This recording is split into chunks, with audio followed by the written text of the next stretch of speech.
And ఈ రేవంత్ రెడ్డి విషయంలో చాలా పాజిటివ్గా మాట్లాడారు పవన్ కళ్యాణ్ అన్నది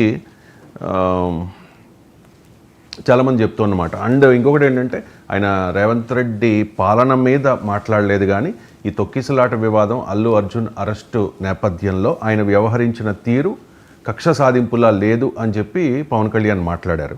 ఒకవైపు బీఆర్ఎస్ నాయకులు, కొన్ని బీఆర్ఎస్ను పక్కన పెట్టేద్దాం, బీజేపీ మిత్రపక్షం కాదు సార్ జనసేనకి.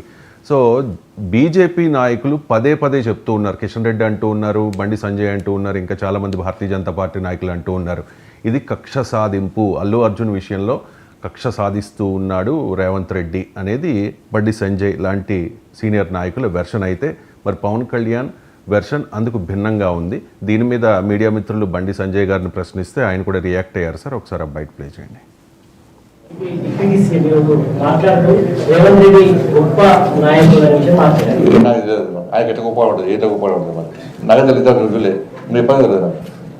వాళ్ళ గొప్ప హైదరాబాద్ అండర్స్టాండింగ్ గొప్పతనం తెలియదు అంటే నాకు ఆర్గానిక్ ఇష్టం తెలిసింది వాళ్ళ పాపం.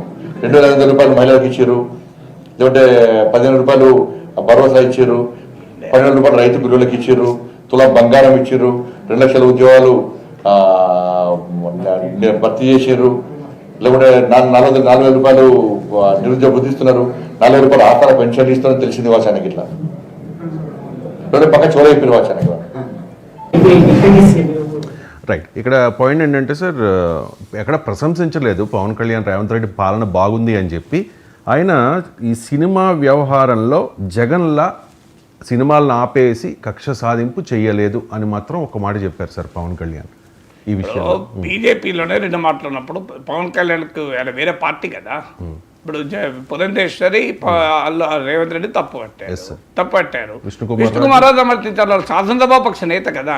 మొదలు బీజేపీలో ఏకాభిప్రాయం ఉంటే ఎన్డీఏలో ఏకాభిప్రాయం ఉంటుంది, బీజేపీలో ఏకాభిప్రాయం లేదు కదా. సొంత పార్టీలోనే 2 రకాలు మాట్లాడారు కదా, సొంత పార్టీలను 2 రకాలుగా మాట్లాడుతున్నారు కదా. ఇప్పుడు కూడా మీరు బండి సంజయ్, కిషన్ రెడ్డి మాట్లాడారు, రఘునందన్ రావు మాట్లాడిండే, ఇట్లా అందరూ మాట్లాడండి, నాకు చెప్పండి. మరి బీజేపీలోనే ఏకాభిప్రాయం లేదు కదా. సో ఎవరు మాట్లాడారు పవన్ కళ్యాణ్ ఈ ఎపిసోడ్లో నాకు చెప్పండి.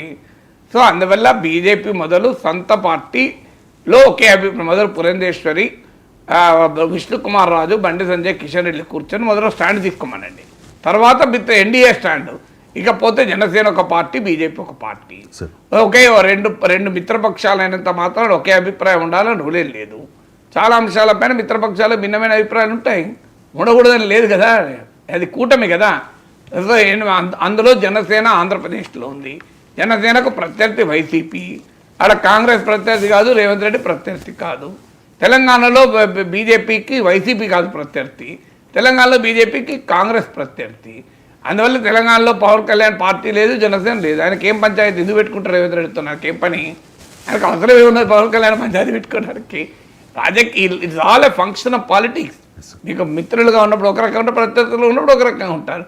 So function of political context కదా. ఆంధ్రప్రదేశ్ పొలిటికల్ కాంటెక్స్ట్ వేరు, తెలంగాణ పొలిటికల్ కాంటెక్స్ట్ వేరు. తెలంగాణ పొలిటికల్ కాంటెక్స్ట్లో జనసేనకు రేవంత్ రెడ్డి ప్రత్యర్థి కాదు, శత్రువు కాదు. సో అందువల్ల రేవంత్ రెడ్డి ఎందుకు మాట్లాడతారు ఇక్కడ? రేవంత్ రెడ్డి వ్యతిరేకంగా పవన్ కళ్యాణ్ ఎందుకు మాట్లాడతారు? ఎన్డీఏ ప్రభుత్వంలో డిప్యూటీ సీఎంగా ఉన్న పవన్ కళ్యాణ్ ఇండియా కూటమిలో కాంగ్రెస్ సీఎంని పొగడ్డం అలా ఉండదు. మీకు అట్లాంటి విష్ణుకుమార్ రాజు ఎందుకు పొగిడాడు అంటున్నా నేను. రేవంత్ రెడ్డి పొగుడుతూ మెసేజ్ కూడా పెట్టినా అన్నాడు కదా, ఇండియా కూటమి ఎన్డీఏ కూటమి పక్క పెట్టండి సార్. కాంగ్రెస్ ముఖ్యమంత్రి బీజేపీ నాయకులు ఎందుకు పొగిడాడు? కాంగ్రెస్ నాయకుడిని బీజేపీ శాసనసభాపక్ష నేత పొగిడాడు. పోనీ విష్ణుకుమార్ రాజుకి ఏమైనా షోకాజ్ నోటీస్ ఇచ్చిండ్రో నాకు చెప్పండి, ఏమిచ్చాడు చెప్పండి.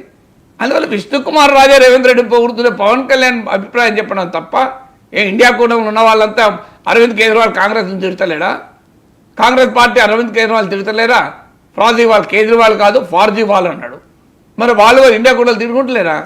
ఇండియా కూటమిలో ఉన్న వాళ్ళందరూ ఒకే రకమైన అభిప్రాయంతో ఉంటారా? మీకు ఎస్సీ వర్గీకరణ మోడీ సమర్థించాడు వచ్చి, సొంత పార్టీ చిరాగ్ పాస్వాన్ వ్యతిరేకిస్తున్నాడు, లాటరల్ ఎంట్రీ మోడీ ప్రతిపాదించాడు, నితీష్ కుమార్ చిరాగ్ పాస్వాన్లు వ్యతిరేకించారు. ఎన్డీఏలోనే భిన్నాభిప్రాయాలు ఉన్నాయి కదా. ఎన్డీఏ ముఖ్యమంత్రి అంటే ఎన్డీఏలో ఉన్న వాళ్ళందరూ ఒకే స్టాండ్ తీసుకొని రూలే లేదు కదా. అలా అయితే అదాని విషయంలో రాహుల్ గాంధీ అదే ప్రధానమైన అంశం అన్నాడు, అఖిలేష్ యాదవ్ కాదన్నాడు, మమతా బెనర్జీ కాదన్నారు, మాకు అనేక ఇతర అంశాలు ఉన్నాయన్నారు. సో ఇంత తేడాలు ఉంటాయి కదా. అలా మీరు ఇండియా కూటమి సీఎం పైన ఎన్డీఏ కూటమి నేతలు ఇండియా కూటమి వేరు, ఇండియా కూటమి వేరండి. ఎవరి పార్టీ అభిప్రాయాలు వాళ్ళకు ఉంటాయి కదా. సార్